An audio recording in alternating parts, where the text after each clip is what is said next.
And thank you so much for joining us on this Tuesday. I'm Renee Skinner. And I'm Jacob Bradford. This week, this video that's right behind me of a traffic stop in East Feliciana Parish was released. That encounter turned violent after a woman allegedly hit a deputy with her car, and that led up to her being shot. Well, today, Jaleesa Perkins has bonded out of jail. Now, with tensions during traffic stops at an all-time high after the death of Tyre Nichols, this is raising questions and concerns on what to do when you're pulled over by law enforcement.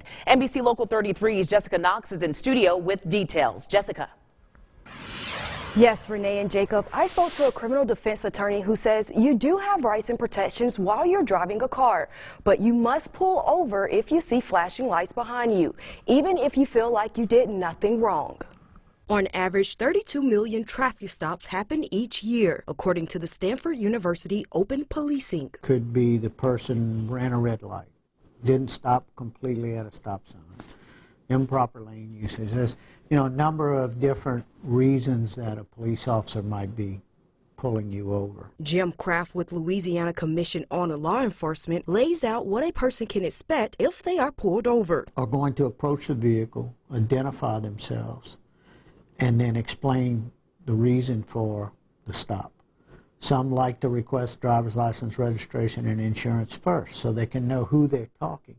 Criminal defense attorney James Spoke say police have the right to pull you over and ask questions as long as they have a reasonable suspicion. You have the right to remain silent. Make sure that you say, I respectfully, officer, I prefer not to answer any questions without having a lawyer present. And at that point, the officer is required to stop asking you questions directly in line with what information they're trying to get out of you. If an officer asks for you to get out of the vehicle, they must present a reason, like for safety. And if they do ask you, you should comply with that, especially if they deem that it's for their own safety. To search your vehicle, officers are required to announce their probable cause. Officer asks, I'd like to search your vehicle. Can I search your vehicle? You absolutely have the right to refuse that. Unless they can articulate what their probable cause is. The defense attorney says you do have the right to record, but please know that will make the officer feel a little uncomfortable. And remember that the goal is for everyone to return home safely. Jessica Knox, NBC Local 33 News. All right, Jessica, thank you so much for that report.